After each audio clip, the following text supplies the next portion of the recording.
আমার মনে হয় কি স্যার জানেন, এর পিছনে অন্য কারো হাত আছে, যার অনেক পাওয়ার। আমার চেয়ে পাওয়ারফুল কে আছে?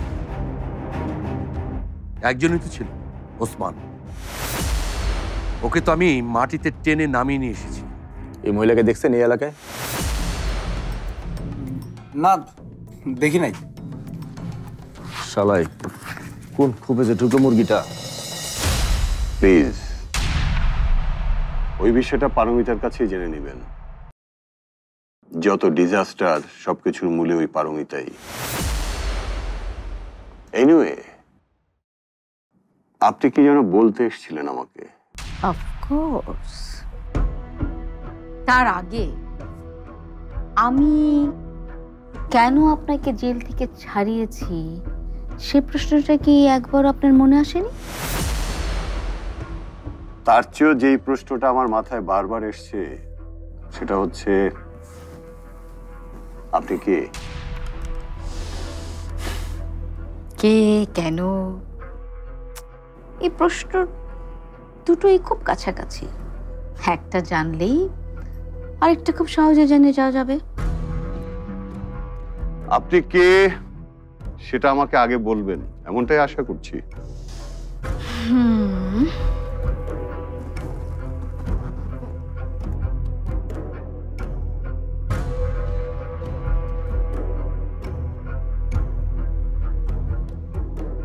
তার আগে আমি কি চাই সেটা বলি।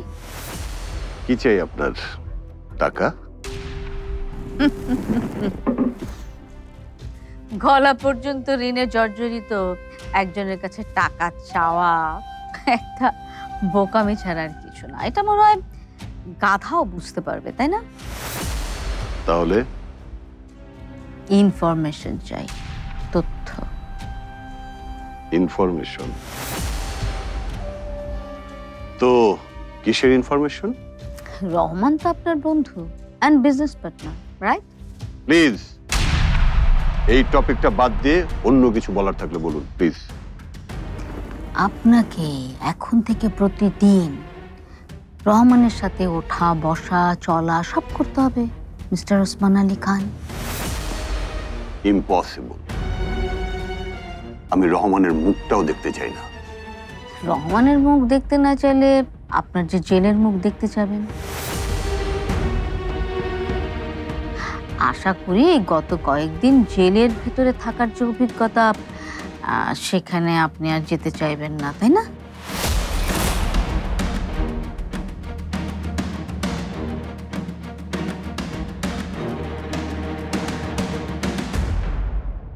তুমি ঠিক দেখেছো তো ভাবি?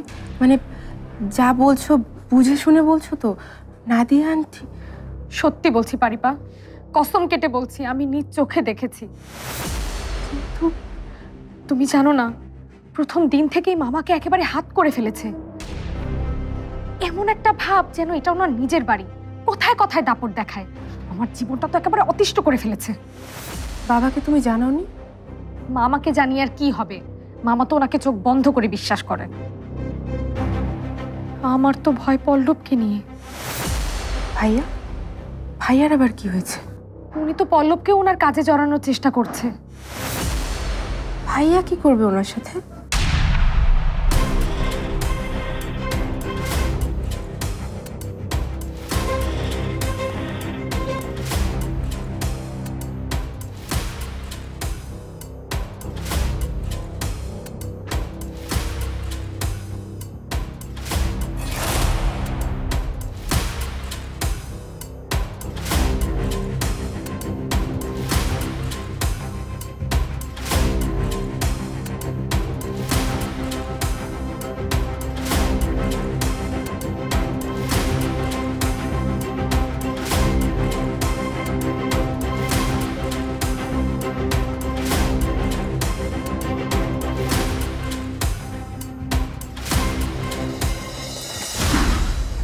আপনি আমাকে ফলো করছেন কেন?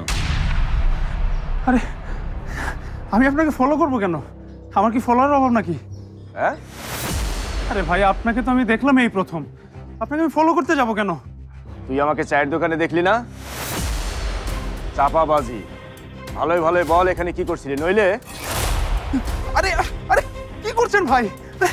কি করছি বুঝতে পারছিস না? না সত্যি কথা বল, নইলে বাঁচতে চাইলে বল বলছি। আরে ভাই, আমি আপনাকে ফলো করছি না। আমার না আমার বাসা এখানে, বুঝলেন? এই কারণে এই রাস্তা দিয়ে যাচ্ছিলাম। আমাকে ছেড়ে দেন। কোনটা তোর বাড়ি? আমার বাসা ওই যে ওই সামনে। যেখানে যাচ্ছিলে যা, একদম পিছনে তাকাবি না, যা।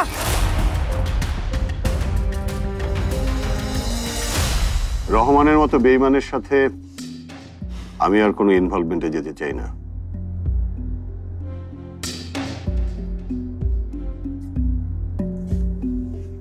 আপনি মনে হয় বুঝতে পারেননি, আমি আপনার কাছে কোনো মতামত চাইছি না। আমি যা বলছি আপনি ঠিক সেইভাবে কাজটা করবেন। আপনি বললেই আমাকে সেই কাজ করতে হবে, তাই? আচ্ছা, আমাকে আপনার কি মনে হয়, পাপ্পে? অবশ্যই না। তবে সত্যি বলতে কি, আপনার হাতে আর কোনো অপশন নেই।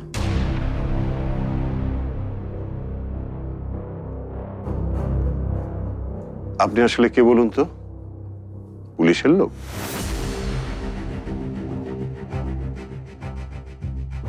আপাতত শুধু এইটুকুই জানেন, আমি আপনাকে যা বলবো সেই মতো কাজ করেন, তাতে আপনার লাভ হবে।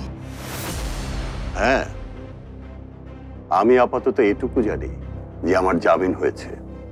এখন আমাকে টাকার ব্যবস্থা করতে হবে যাতে আবার জেলে যেতে না হয়, রাইট? কে বলল আপনার জামিন হয়েছে? আপনার জামিন হয়নি। আপনাকে শুধুমাত্র একটা স্পেশাল কেসের জন্য জেল থেকে সাময়িকভাবে বের করে আনা হয়েছে।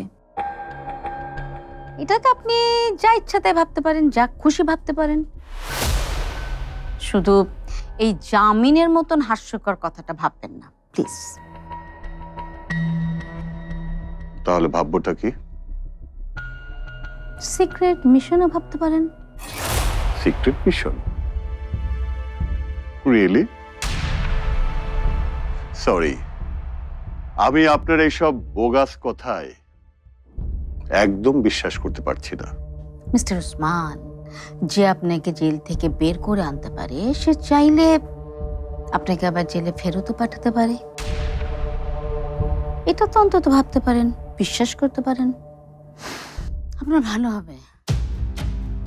আমি যা চাই সেটা যদি আপনি আমাকে সময় মতো দিতে পারেন, তাহলে আমি যতদিন চাইবো, যতক্ষণ চাইবো, আপনি আপনার ফ্যামিলির সাথে মুক্ত বিহঙ্গের মতন সময় কাটাতে পারবেন। মুক্ত বিহঙ্গ কথাটা কি সুন্দর, তাই না? আর যদি এসব কথা ঘুণাক্ষরেও কেউ জানতে পারে, তাহলে আপনার মহা বিপদ হবে।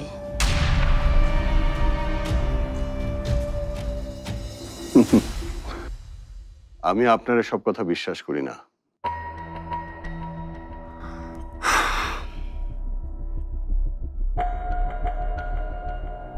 হ্যালো।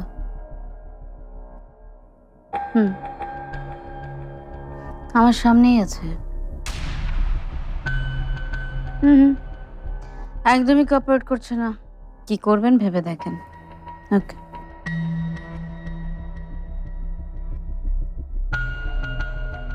আপনি কি ভেবেছেন?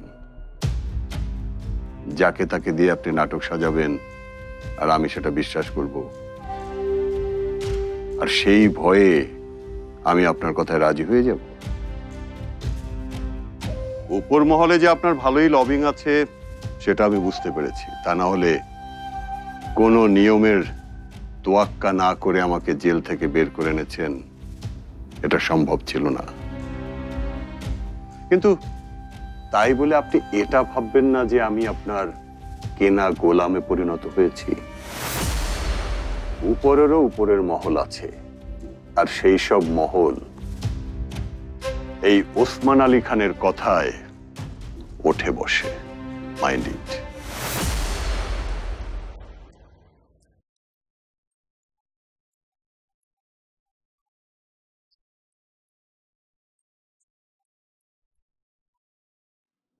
হ্যালো আহাদ সাহেব। স্যার এইমাত্র আপনার নামে আবার অ্যারেস্ট ওয়ারেন্ট ইস্যু করা হয়েছে। হোয়াট? আসলে স্যার আমি কিছুই বুঝতে পারছি না, হঠাৎ আবার কি হলো যে আপনাকে ইমিডিয়েটলি অ্যারেস্ট করতে বলা হয়েছে। স্যার আপনি এই মুহূর্তে কোথায় আছেন?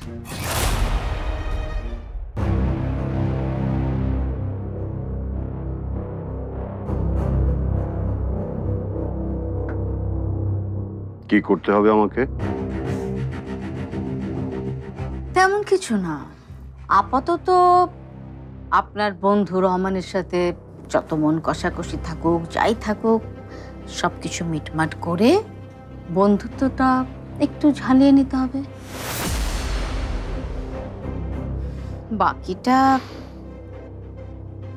পরে বলা যাবে।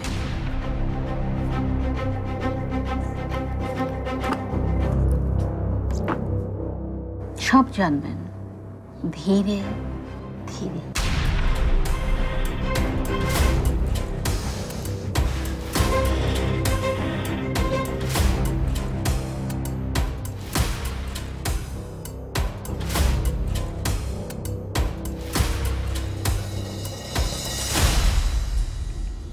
যা সন্দেহ করেছিলাম ঠিক তাই, আমাকে বড় কোনো ট্র্যাপে ফেলা হচ্ছে। এমন ট্র্যাপ যেখান থেকে আর কোনোদিন বের হতে পারবো কিনা সন্দেহ।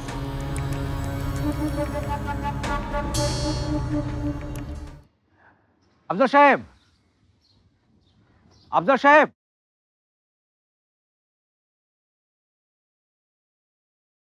খিরে ভাই, গলা ফাটায় ডাকতেছি, আপনি শুনতেছিনি না? না মানে আসলে আমি খেয়াল করিনি। মানে সারাদিন এতবার কথা বলার চেষ্টা করলাম, আপনি অ্যাভয়েড করলেন। না আসলে কাজের মধ্যে ব্যস্ত ছিলাম তো তাই। এখন তো আর কাজ নেই নাকি? না মানে ওই যে না, চলেন না এক কাপ চা খাই, চলেন। না না, আমি এত ঘন ঘন চা খাই না। আরে ভাই, আপনার সাথে আমার একটা জরুরি কথা আছে। জরুরি কথা? আচ্ছা বলেন। মাঠে নামবেন কবে থেকে? মানে? আরে ভাই, বুঝতে পারছেন না? মানে এখন তো মানে এক একটা দিন করে পেছানো, মানে এক একটা করে সোনার ডিম পাড়া হাঁস হাতছাড়া হওয়া। ইয়ে মানে তখন আসলে ঝোঁকের মাথায় ওসব ভেবেছিলাম। এখন ঠান্ডা মাথায় ভেবে দেখলাম যে এসব করা আসলে একদম ঠিক না। অফিসে সবাই আমাকে খুব ভালোবাসে, আমার উপর ভরসা করে, আর চেয়ারম্যান স্যারও আমাকে খুব বিশ্বাস করেন। আরে ভাই, আমার কিছু হয়েছে? কিছু হয় নাই, আপনারও কিচ্ছু হবে না ভাই। এই দেশে সৎ থেকে কোনো লাভ নাই, আর টাকার প্রয়োজন কার নাই? হ্যাঁ, আপনার নাই? হ্যাঁ, এই মুহূর্তে টাকার প্রয়োজন আমার থেকে বেশি বোধহয় আর কারো নেই। তাহলে আর দেরি না করে শুরু করে দেন। কতদিন করকরা নোট গুনি না। ইয়ে আচ্ছা আচ্ছা, আমি পরে কথা বলবো, আমার জরুরি কাজ আছে, বাজার করতে হবে ভাই। আসি আসি। শালা আজব লোক তো, মানে নিজেই বললো যে টাকা বানানোর উপায় দেন, তাহলে এখন এমন করে কেন? হ্যাঁ, মানে সৎ লোক নিয়ে না, মানে এটা মহা একটা ঝামেলা।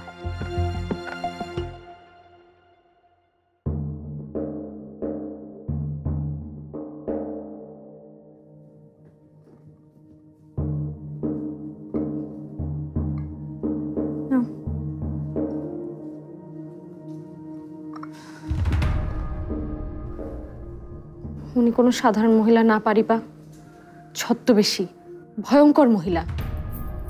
উনি প্রথম যেদিন আমাদের বাড়িতে এসেছিল, আমার সেদিনই সন্দেহ হয়েছিল যে উনি কিছু একটা লুকাচ্ছেন আমাদের কাছ থেকে, কিন্তু আমার কথা তো কেউ পাত্তাই দেয়নি।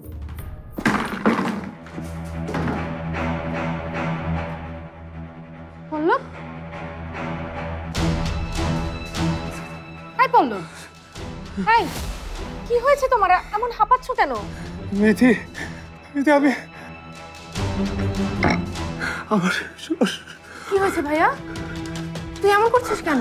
মালিক, আমি ফেসে গেছি বাড়ি, আমি জঘন্য ফেসে গেছি। আমি কোথায় যাব, কি করব, আমার মাথায় কিচ্ছু ঢুকছে না। আমাকে বাঁচা পারি, প্লিজ আমাকে বাঁচা। আরে ভাইয়া শোন, কি হয়েছে বলবি তো?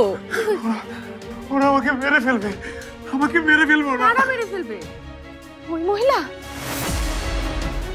ওই নাদিয়া আন্টি আমাকে ফাঁসিয়েছে রে মিথি। আজকে একটা লোক আমাকে ছুরি ধরেছিল, যদি চালিয়ে দিত তাহলে উফ, আমি কিচ্ছু ভাবতে পারছি না, আমি কিচ্ছু ভাবতে পারছি না। আজকে কোনোভাবে বেঁচে ফিরেছি, কিন্তু এরপর তো যে কোনো দিন আমাকে। দেখেছো পারিপা, দেখেছো? ওনার ব্যাপারে আমি যা বলেছিলাম তাই একদম ঠিক। আমাদের কাউকে মনে হয় উনি বাঁচতে দেবে না, সবাইকে মেরে ফেলে উনি এই বাড়ির দখল নেবে। দেখো, তোর একটু শান্ত হতো। থাম ভাইয়া, তুই আমাকে বল তো পরিষ্কার করে, তুই কি নিয়ে ভয় পাচ্ছিস? আর নাদিয়া আন্টির সাথে কি হয়েছে তোর? আমাকে নিয়ে কথা হচ্ছে নাকি?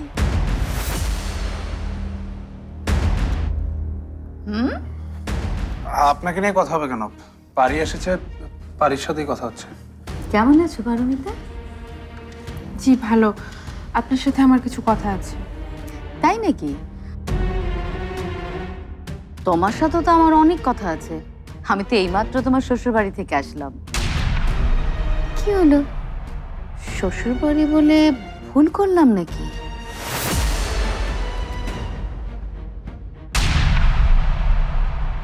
আরে পারির কি মাথা খারাপ হয়েছে? একা একা যাবে ওই মহিলার রুমে? আরে কিছুই হবে না, আমরা তো এখানে আছি। তুমি শান্ত হও তো। আর ওই মহিলার সাথে আসলেই কথা হওয়া দরকার। আমরা অনেক সহ্য করেছি, আর না। তুমি আমার সাথে একটু দেখা করো। বন্ধুর সাথে বন্ধুর মুখোমুখি দেখা হয় ভালো, তাই না? তাই নাকি? আসলে কি ধরনের কাজ করেন আপনি?